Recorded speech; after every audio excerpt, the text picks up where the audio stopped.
I had just wrapped up another exhausting day at work. The kind where every task seemed heavier than the one before. All I wanted was to get home, sink into the couch, and shut out the world for a while. My name's Daniel. I'm 29. I work as a project manager at a mid-sized construction firm. I've always liked to keep my life simple, nothing fancy, nothing perfect, just steady. Emily and I had been together for 4 years, or at least, that's what I believed. For most of our time together, it felt like a real partnership. We shared the same silly jokes, loved the same concerts, and had our little routines. Sunday pancakes, Wednesday morning coffee runs. She was magnetic, charming in that effortless way that drew people in. And I liked to think I balanced her out, steady, patient, and always trying to make her feel safe. That's what love meant to me. Simple, reliable, and secure. But lately, something had changed. At first, it was small delayed replies to my texts, the occasional sigh when I spoke.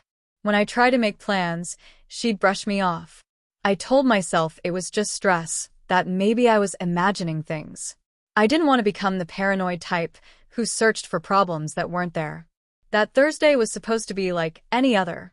I left work a bit early, hoping to surprise Emily with her favorite takeout. I parked outside our apartment, smiling to myself, thinking of her face lighting up when she saw the Thai food, how she'd laugh and make that small sound she always did when she was truly happy. Those tiny moments were everything to me. When I stepped inside, I expected the familiar mix of her perfume and the faint scent of candles. Instead, I heard laughter, not the soft kind that fills a room, but something louder, sharper, charged with excitement. My brow tightened as I followed the sound to the living room, then froze. Emily was on the couch, leaning forward, eyes sparkling with some private thrill. Across from her sat a man I didn't know, tall, dark-haired, wearing that smug smile people wear when they think they've gotten away with something. I didn't knock. I didn't say a word. Part of me wanted to walk away, to unsee everything. But I couldn't move. Curiosity pinned me there, even as my chest grew tighter by the second. What I heard next tore straight through the fragile comfort I'd been living in. "I can't believe you'd even think about him," Emily said, leaning back, her tone dripping with pride. "But last week, God, that was crazy. You should have seen me." I couldn't stop laughing. He had no clue. The man chuckled, shaking his head, clearly entertained. "Wow," he said. "You've got quite the stories." "Oh, you don't even know," she replied, eyes gleaming. It was perfect. I kept thinking how ridiculous it all was. And honestly, it's fun knowing he'll never suspect a thing. Each word hit like a blow. Disbelief, nausea, then a cold rage that sank deep inside my ribs. I couldn't breathe properly, just stood there in the doorway. As my world quietly fell apart. I'd imagined heartbreak before, arguments, distance, loss.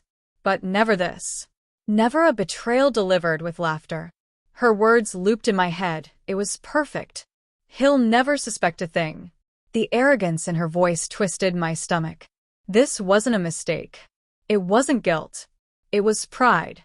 She wasn't hiding her betrayal. She was boasting about it.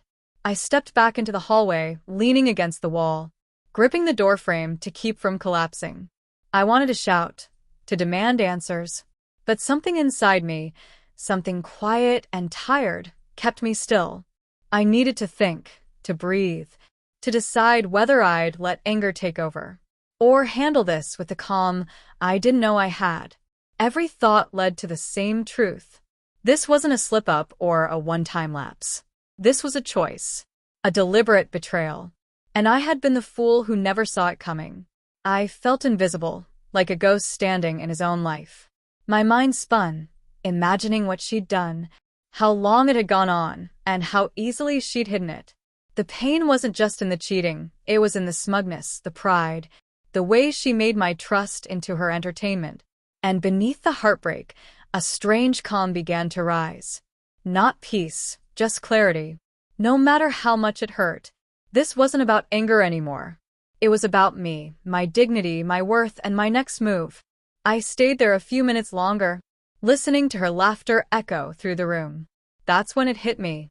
She had already chosen the story she wanted to live in, and I didn't belong in it anymore. Slowly, deliberately, I turned away from the doorway. Each step toward the bedroom felt heavy, yet strangely freeing. I didn't confront her. I didn't demand answers.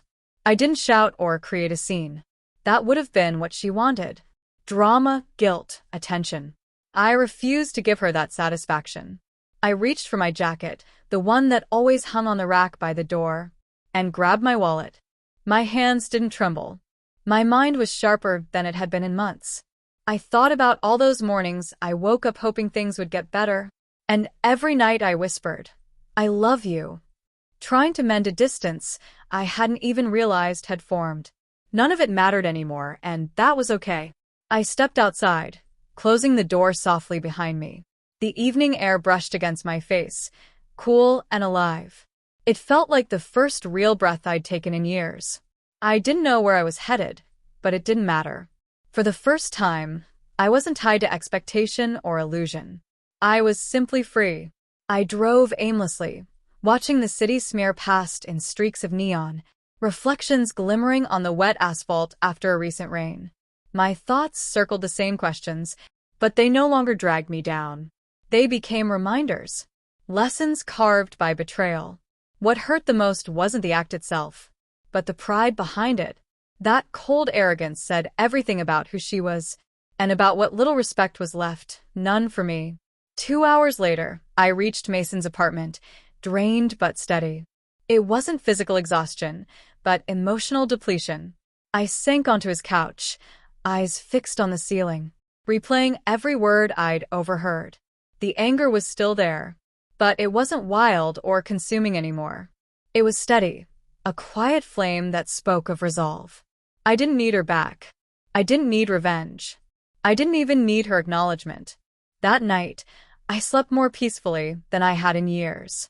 Not happiness, that would come later, but clarity, as though a weight I'd carried unknowingly had finally lifted. The next morning, I sent her one text. Short, calm, direct. No accusations, no pleading, just truth. I heard everything. I'm done. No emojis. No explanations. Just words, clean, final, undeniable. I didn't wait for a reply. I didn't check my phone every few minutes. I had no desire for closure from someone who had long abandoned empathy. Closure wasn't hers to give. It came from me. It came from stepping out of a story that no longer valued my worth. In the days that followed, I made quiet changes. New routines. New paths. I stayed away from places we once shared and reached out to friends I'd let drift away. Each step was intentional, a reminder that my life still existed beyond her shadow. She had flaunted her choices.